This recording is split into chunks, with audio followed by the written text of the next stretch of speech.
नंदपुर को विजयी हुए अभी 1 सप्ताह ही बीता था।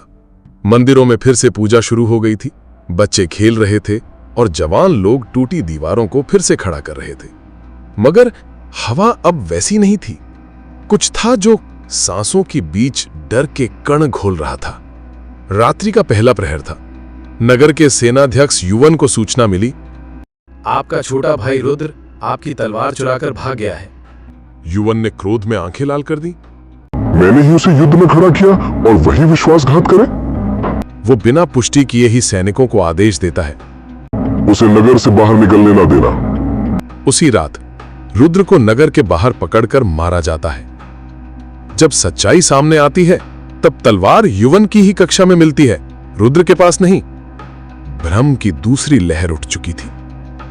मां देवकी, जो अपने बेटे को युद्ध के बाद बड़ी मुश्किल से खोज पाई थी, अब रोज सुबह उठकर कहने लगी, ये मेरा बेटा नहीं है, उसका चेहरा बदल गया है, ये कोई और है। लोग हंसते थे, लेकिन बेटा रोता था, मैं ही तो हूँ माँ, मैं ही हूँ तेरा असली बेटा। और इसी बीच लोग आपस में बातें करने लगे। वो पुराना बाबा अजिंत्य कुछ बकता रहता है, लगता है वो खुद भ्रम फैला रहा है। अब शंका ने शक्ल ले ली थी।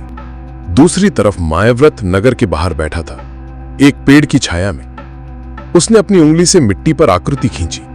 आकृति थी एक चक्र, जिसमें भीतर की ओर जाते हुए रास्ते थे, लेकिन बाहर का कोई द्वार नहीं। कालविद बोला, ये क्या है? मायाव्रत मुस्कुराया, ये नंदपुर।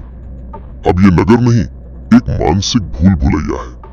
अब ये लोग एक दूसरे से नहीं, खुद से डरेंगे, और डरने वाला मनुष्य सबसे खतरनाक होता है। उधर अचिंत्य बाबा मंदिर के सबसे ऊपरी हिस्से पर बैठकर देख रहा था नीचे होती पहली हत्या। एक सिपाही ने अपने ही मित्र को मार डाला। तू मेरा गला दबाने आया था सपने में, मैं जानता हूं तू वैसा ही है। भीड़ चुपचाप देखती रही, किसी ने रोकने की कोशिश नहीं की। अचिंत्य बाबा बुदबुदाया, अब ये युद्ध तलवारों का नहीं, मन का है, और मन पहले खुद को मारता है। मायाव्रत के माया चक्र से कैसे बचेंगे नंदपुर के लोग, जानने के लिए देखते रहिए राक्षसासुर का अगला भाग।